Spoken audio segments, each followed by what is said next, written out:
Okay, great. Buenas and half a day. The Committee on Revenue, Taxation, Procurement, and Environment is calling this confirmation hearing to order. It is now 4 p.m. Wednesday, February 26, 2020. Notice of today's public hearing was provided to senators, stakeholders, and the local media on February 19, 2020, giving the 5-day notice, and February 24, 2020, giving the 48-hour notice, meeting open government law. Just a little bit of background of the PUC. The purpose of this confirmation hearing is to receive testimony on the executive appointment of Ms. Rowena E. Perez to serve as a member of the Business Community Representative of the Public Utilities Commission. The committee will receive testimony until 4 p.m. tomorrow, February 27th, and please address any testimony to myself, Senator Sabina Flores Perez, Chairperson of the Committee on Environment, Revenue, and Taxation, Procurement, or could be dropped off here at the mailboxes or email to office@senatorperez.org. So just to give a little bit background about the PUC. So the PUC, y Legislatura Guahan finds that services provided by the public utilities are basic necessities that the residents of Guam must receive in order to function in modern life. Y Legislatura Guahan finds that because residents have very little choice in purchasing these basic necessities, they are held captive to rates and rate increases of the Public Utilities Commission, and any rate increase, therefore, diminishes the amount of hard-earned wages residents have to spend on their basic necessities, such as food, shelter, clothing, as well as the amount of hard-earned wages that they have to set aside for retirement, college, emergencies, or family business.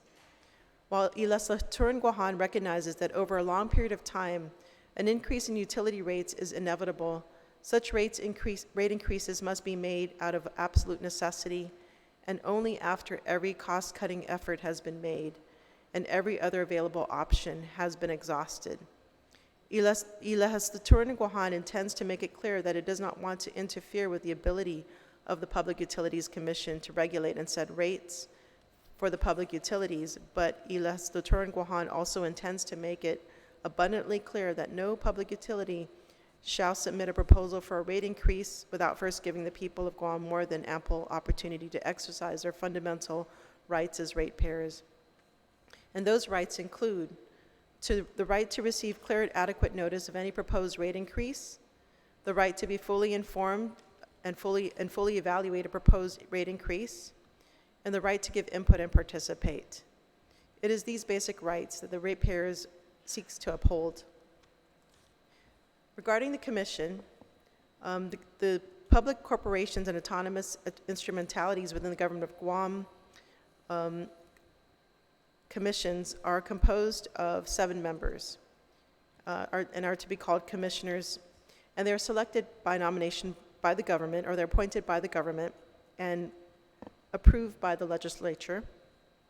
It includes 2 members from the business community, 1 member who is a certified public accountant, 2 members who have training and experience in at least one of the following 4 areas: power generation, telephone, water sewer, or marine terminal operations, transportation.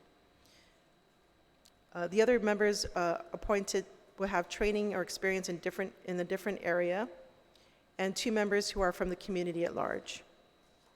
So the terms are 6 years. And no member shall be a director, a deputy director, appointed unclassified employee, or any other unclassified employee of the government of Guam, or any member of a board or commission. And if a person is such of the above listed positions, their appointment is thus voided. The other requirements for the commission can remove or suspend any member for cause after due notice and public hearing. No person on the commission can own any bonds of any public utility regulated by the commission or derive any sort of payment from a public utility regulated by the commission. Further, no person who is an officer or director who owns financial interest in a corporation or partnership doing business with a regulated utility shall be eligible to serve as a commissioner. No commissioner shall serve during the 2 years immediately following the termination of service, or be employed by any public utility which is regulated by the Commission, and no commissioner may serve on any other board or commission of the Government of Guam during his term as commissioner of the Public Utilities Commission. So that is some background for the public for public's information. So we will begin our agenda. We will begin with the testimony regarding the executive appointment of Ms. Rowena E. Perez to serve as a member, a business community representative of the Public Utilities Commission. So I would like to call on, we have two people signed up, Mr. Fred Harecki and the nominee herself, Rowena Perez. So we would like to start with the testimony from Mr. Fred Harecki, followed by the nominee. So if you would like to join the table here.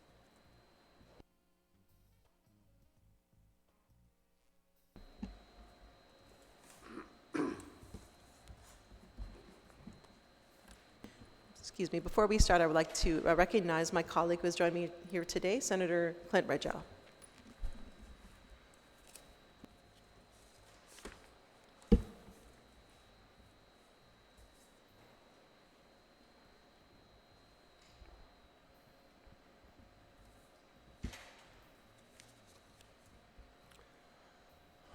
Good afternoon, Chairperson Flores Perez, Senator Regel. My name is Fred Harecki. I've been an attorney in Guam for 40 years, and since 2008 I've served as legal counsel and then administrative law judge for the Guam Public Utilities Commission. So in that respect, I've had the, I will say, distinct pleasure to work with Rowena Perez Camacho. She's been a commissioner since 2003, but I've had the opportunity since 2012 to see her sit on many, many matters at the commission. I would note her attendance record, as far as I can recall, is close to perfect, if not perfect. She always attends meetings. She always contributes to the issues that are before the PUC. She's also, by the way, serving now, since I believe 2012, as the vice chairperson of the PUC. I've really had I think I would say as well as anybody, an opportunity to observe Ms. Perez Camacho's performance. And as I indicated, it's really been outstanding. She has contributed many different things to the commission.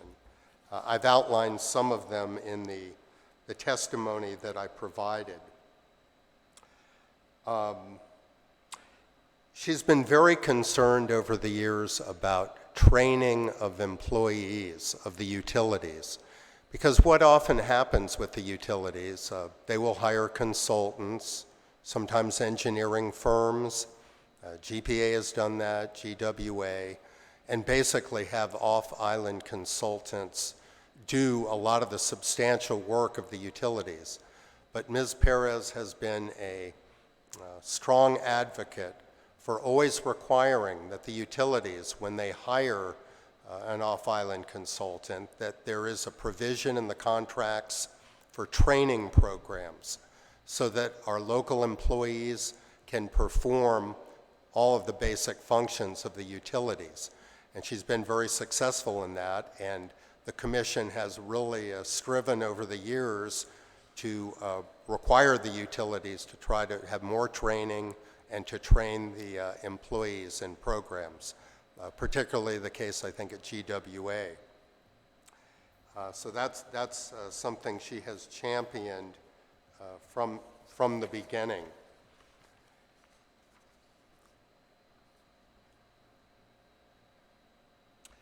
In terms of rate cases, of course, over the years, the commission does, as you pointed out, Chairperson Flores Perez, that the commission does entertain rate cases. And it does, on occasion, have to consider rate increases. But I can tell you that Ms. Perez Camacho has again been steadfast in protecting both the interests of ratepayers and the utilities. And as you pointed out, in order for there to be a rate increase, the Commission looks at these issues very carefully and does not just kind of capriciously or unilaterally grant a rate increase without really delving into what the utilities need to expend, what their costs are. And I think that will be upcoming, evident in the water rate case that's before us now. But as far as past cases, she has participated in rate cases for every utility: telecom, Port Authority, GWA, GPA, LEAC, of course.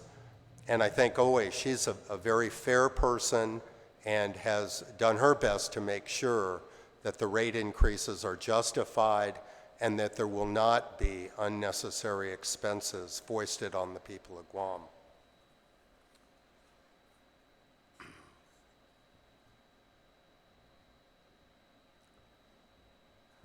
Overall, I would say she has carried out her duties in a very committed, professional fashion. Although she has been a busy professional for most of her term as a commissioner, she always found the time to review the materials in our board packets and to be knowledgeable about the issues before the commission. I really believe that she is one of our essential members to make sure that the commission continues to be strong, diligent in its duties, and to move ahead in the future. And I can let you know the commission is always an extremely busy body. We have very limited staff and personnel. Basically have 1.5 employees at the commission. They're not government employees, by the way. That's our administrator and a part-time accountant. So the commission is not one of these large government entities, but I think with the help of our commissioners, the limited staff and our consultants, we've really been able, through the help of Ms. Perez Camacho and other commissioners, to undertake a large and substantial body of work. I can only speak to since 2008, but the last 12 years, the Commission has handled telecom, port, solid waste. We're now ramping up the solid waste program, doing an audit on the Solid Waste Authority. So it's a busy entity, but I think for it to continue to function well, we definitely need good, strong commissioners, such as Ms. Perez Camacho. Thank you. Thank you, Attorney Hireki. And now for the nominee, I would like to invite Ms. Rowena Perez for her testimony.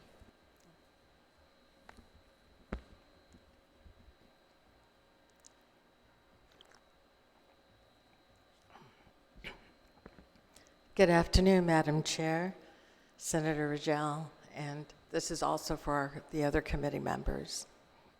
Thank you for the opportunity to present this testimony to continue my public service as a member of the Public Utilities Commission.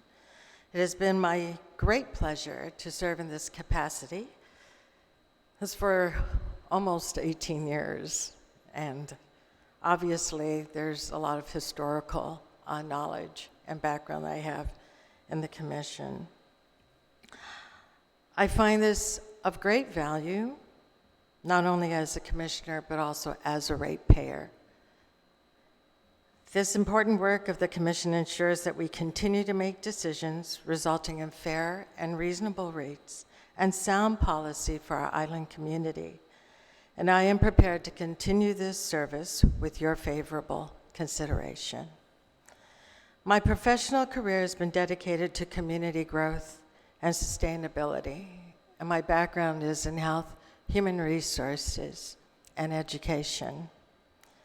Thus, you see my strong desire about workforce development and having our local workforce trained properly.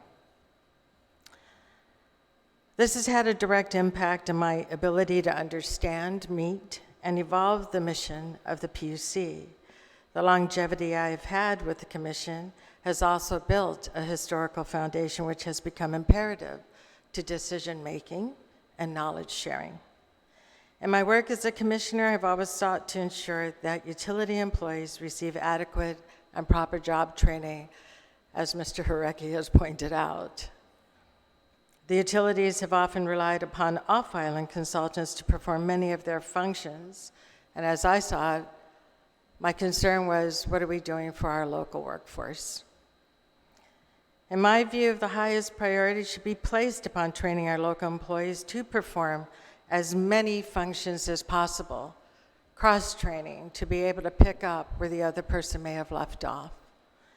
Such focus will provide a well-trained workforce and provide greater long-term workforce stability for the utilities and will reduce costs. When utilities have requested approval for consultant contracts, I and my colleagues have ordered that contract provisions be included that require such consultants to provide detailed training programs to further the capability and knowledge of local employees. I am proud to have been a member of the Guam Public Utilities Commission that has major accomplishments over the years: reduction of the size and cost of utility program management offices, reduction of the use of fuel hedging, the review and approval process for the new 198 megawatt power plant, and the handling of numerous rate cases which have resulted in rates that are just and reasonable. I appreciate the opportunity to appear before you today, and again, look forward to continuing my work on the Commission upon your favorable consideration. Thank you. Suzuis Masi. And please note, I have a name change, and my last name now is Perez-Camacho. Thank you. Suzuis Masi, Ms. Rowena Perez Camacho. So just a couple of questions regarding, so you've been at the PUC for the past 18 years. And I think we're coming upon, first of all, what were some of the challenges, first of all, when you first started? How has that changed to today? And what were some of the things that you were able to implement? I know in Mr. Hurecki's testimony, there was mention of training, incorporating in the contracts, allowing training with our consultants. And I know that consultants have been pretty expensive.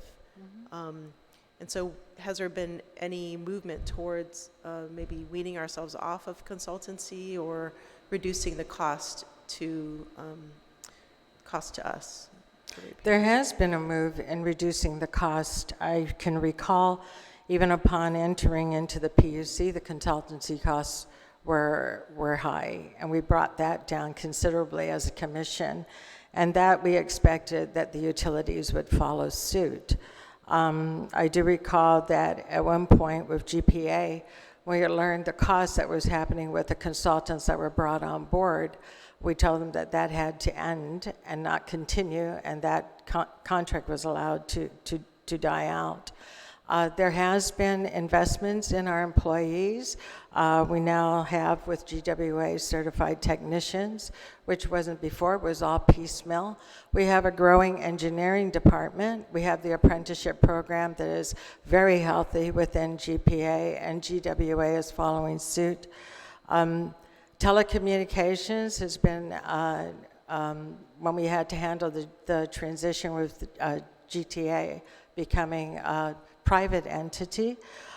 We did have to have some of the consultants there, but there was a lot that even I learned as far as the telecommunications requirements are with building up the knowledge base in that area. But it's also, I have seen and I have observed with our utilities their ability to be able to stand strong, understand, and hold the consultants responsible and deliver the services that are required. But I think just the success of having our GWA employees certified in the Water Authority is something to commend them for. So we're coming upon rate increases for water rates. So in looking at setting the rates, to what extent has the PUC in your, under your vice leadership, what are some of the ways that you looked at the cost of the utilities? So as far as, have you seen increase in cost in regards to their operations? And what are the ways are you looking to reduce the cost of operations? From my perspective, the US EPA consent decrees and court orders have pressed our ratepayers with the cost of making sure that our utilities are brought up to compliance. And that has been a burden that we've had to bear to make sure that we are in compliance with the federal rules and regulations. There's been a cost there. We have seen the employees, the personnel has decreased. That's where our savings has been. But we're going to have an investment, and we've kept that to the minimum as possible to still allow the utilities to operate, to be able to meet those consent orders, court orders and consent decrees. So making sure that we balance what the need is, and the utilities would tell you they do not always get what they ask for. There is intense review, there is debate, there's discussion, and oftentimes even with our own consultants, if the PUC did not agree with what they were saying, we would even make the rate lower. And there have been times where we've said no, it would stay at the lower rate. And that's how we work to contain the cost of what it takes to operate our utilities.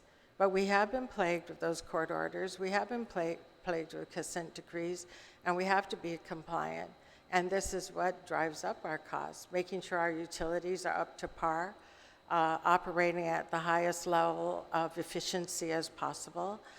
Technology has helped in bringing that in order. And now allowing the ratepayers now to even manage and observe the consumption of what they use, whether it be power or water, has been a plus for our utilities.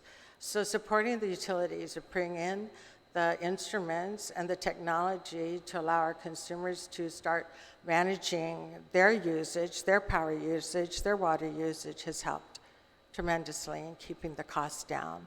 Of course, we do work with we have to face the cost of fuel and how that could fluctuate in the market. We went through a very difficult time when the fuel rates were just astronomically high, having to check how hedge funds are being monitored.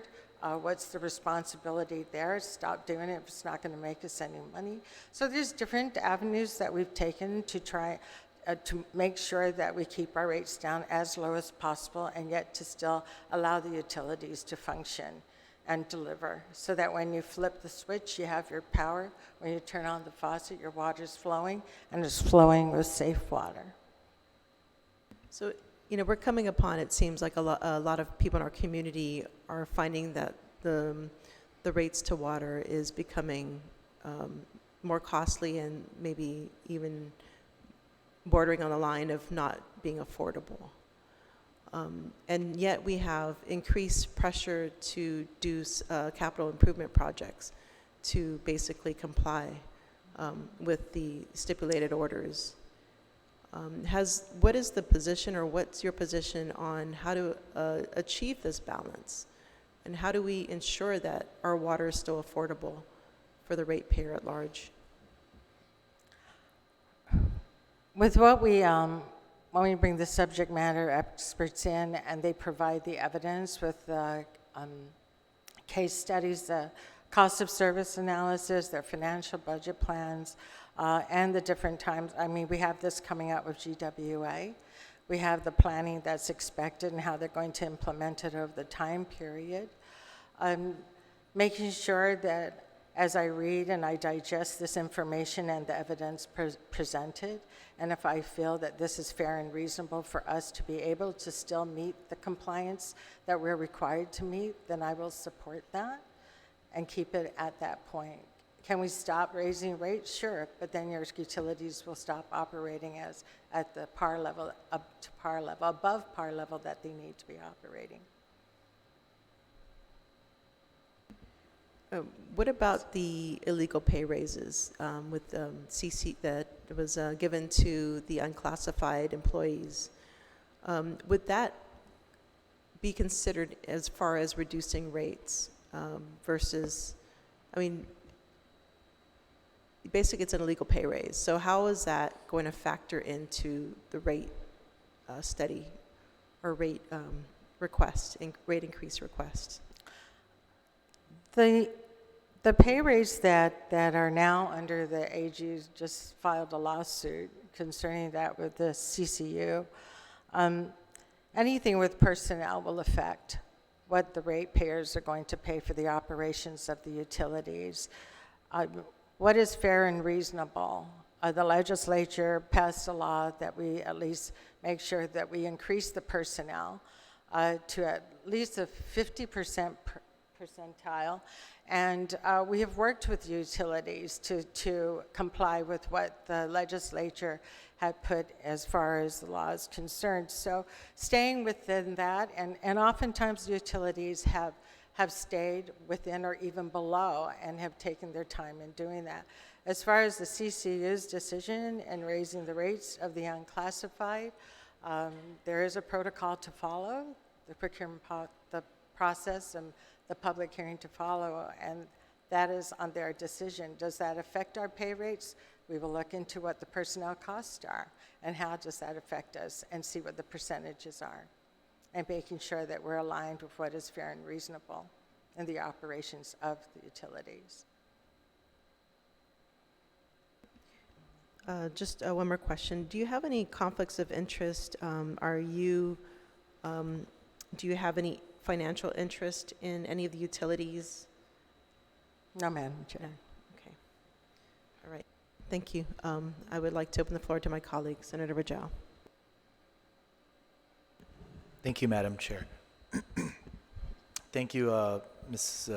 Perez Camacho, for your testimony today and your willingness, of course, to serve in the capacity you've been in for 18 years, you said it was? Almost 18 years. Almost 18 yes. years. All right, a few questions I have are with regards to what are your thoughts, I guess, overall on this mandate from the legislature? We recently passed a law that requires Guam Power Authority to go to 100% renewables by 2045. What are your general thoughts on 100% renewables? We've come a long way with solar energy, with different alternatives for power generation. And I think that the fact that you've mandated and set a goal would require that the power utility take a look and really take into concert what are the different alternatives that we have to offer to our people, which we have the plan. I see that as technology increases, efficiency increases, that we'll probably be able to balance out and make sure that whatever the alternative resources that we have could bring down the rates for our ratepayers and bring a balance. Thank you. What are your thoughts also on the current net energy metering program? My understanding is the Guam Power Authority is currently petitioning the PUC. There's a petition before you that would request to change the rate of compensation for NEM customers. But I believe that petition is still with you, before you. I don't believe you guys have acted on it yet. First of all, what is the status of that petition? I forget. Pardon? It's before us, sir. We haven't acted on it yet. And of course, that has been brought up by the Power Authority. We'll examine that, sir, to make sure that it works well for all ratepayers across the board and also for our net metering customers.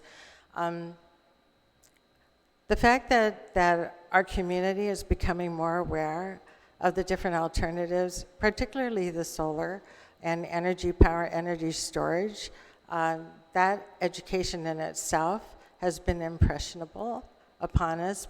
I can recall the days when we didn't even explore that opportunity. And so once we examine that and look into it, I'm sure that what we'll come up with is a solution that will be fair and reasonable across the board.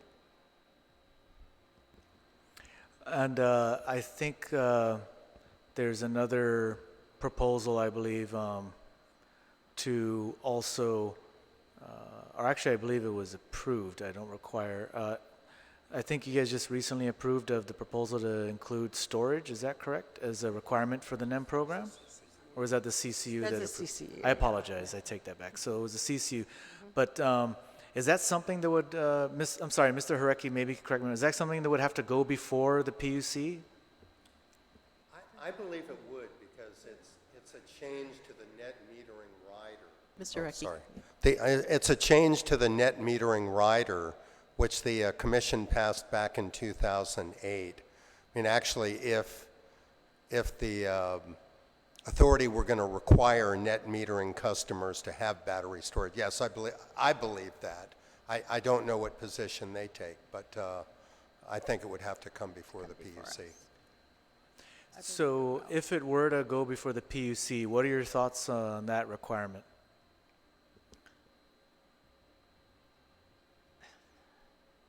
I'll carefully consider.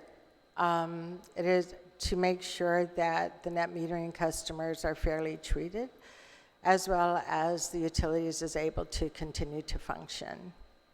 And that's where I would be. Okay, This fair enough. And there's another proposal that they're talking about that would also, I guess, in lieu of customers who don't have energy storage at their home, NEM customers who don't have energy storage, it would require some sort of fee that they're talking about, some sort of storage fee, I guess, for using the grid. What are your thoughts generally about that proposal? That's what we've had a lot of discussion. I don't think it's before us yet. Not yet. But, We've had a lot of discussion with that, Senator Rajel, but we haven't, it hasn't come before us yet. And before answering, I'd like to take a look at what the materials are that the utilities will present as well as our customers, and then make a decision from there. Okay? Okay.